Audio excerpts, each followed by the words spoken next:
Today we're going to talk about 5 barrel-proof bourbons I wish I bought sooner. Now, some of these will surprise you and some you may expect, but I've narrowed it down to 5, and a cherry on top is they are all under $100. Let's get into it. Now, the first barrel-proof bourbon that I absolutely love is going to be Redwood Empire Pipe Dream. And we're talking cash strength, baby. Coming out of the Redwood Empire Distillery in California, this bottle retails for about $79 and consists of bourbon aged about 4 to 12 years.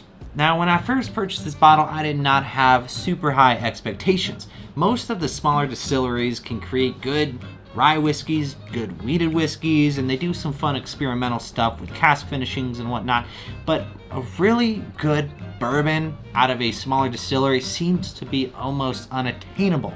But Redwood Empire, they did a damn good job on this one. On the palate, there's this nice almond nuttiness, a little bit of butterscotch, and that caramel sweetness follows all the way through. This is a bottle I truly find myself reaching for a lot more than others, and I don't think you'll be disappointed if you grab one. Now, this next bottle probably won't surprise a ton of you. This is one of the more predictable ones, and this is Elijah Craig Barrel Proof. Now, I get it.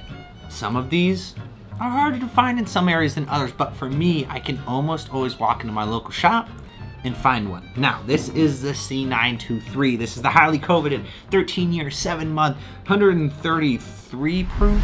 I mean, ridiculous stats on this bottle for 70, 80 bucks. I mean, you just can't find value like this anymore. Now, with that being said, I'm not just talking about this batch. Any Elijah Craig Barrel Proof is fantastic. In fact, the private selections, the barrel picks, are awesome too. Those aren't as old, but guys, age doesn't always equal quality. We've talked about this before. Now, I don't really need to talk this one up too much. A lot of you guys probably already know about it, but I feel like I had to mention it here just because truly it's one of my favorites. I find myself reaching for it all the time. In fact, I already killed a bottle of the C923 and I was lucky enough to get a backup. So we're gonna crack this bad boy just to show you know we're in it for the drinking, baby. There we go. A little bit of that pipe dream down the hatch. Oh yeah. Now this one's a proof you got. Getting cinnamon, oak, still that classic bourbon caramel sweetness on the nose. That's all the above. All the above with the addition of a little bit of stewed fruit. But man, this thing just clings to your palate. I'm still tasting it. I'll probably be tasting it for the next 5 minutes. Guys, if you ever see a bottle of this, pick it up. I mean, I don't gotta tell you twice. You already know that. So let's move on to the next. Number 3.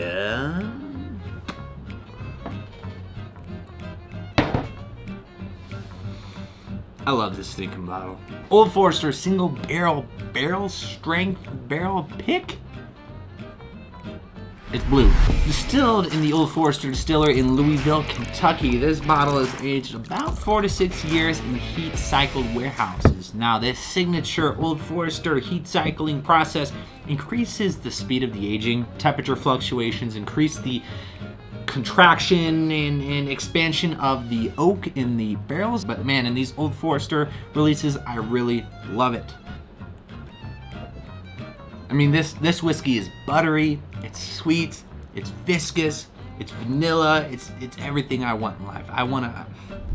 Now for number 4, we are going to one of my favorite distilleries. I love everything they're doing, and I love their barrel selects. I'm sorry guys, I keep gravitating towards the barrel selects. We are talking Bardstown Bourbon Company single barrels. Distilled, obviously, at Bardstown Bourbon Company, this bottle goes for about $89, and it is aged 6 years. Now, bear in mind, they just started doing these barrel picks, so they're a little bit scarce, but they are definitely popping up more and more. So if you keep your head on a swivel, check the interwebs for these bottles. I see them pop up quite often, and I have never had a bad one. I've had 3 different single barrels from Bardstown, and guys, they are absolutely fantastic. This essentially is just a barrel proof offering of their signature white label, their Origin Series white label, and I think it really, really plays well with this higher proof presentation. I mean, I personally didn't love the white label. I thought it's, crushable. There just wasn't much complexity to it. I lean towards the black. But with that being said, when you get barrel proof version of that white label, it is amazing. I mean, I'm not talking, let's pour a little bit. All right. Now this one I think is kind of in a league of its own compared to the other whiskeys. This one's a high rye mash bill, so you get a little bit more of that spice, those baking spices. I get a lot of green apple on this whiskey, so it's a really fun profile.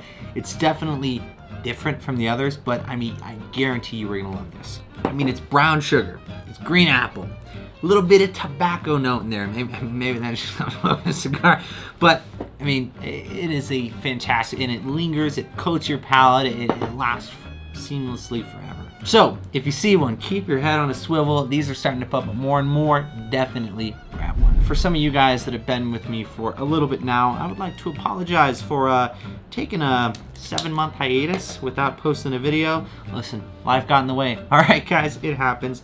No excuses there. Just stop making videos. So, I'm back. I plan to be around a little bit longer this time, so we'll see where it takes me.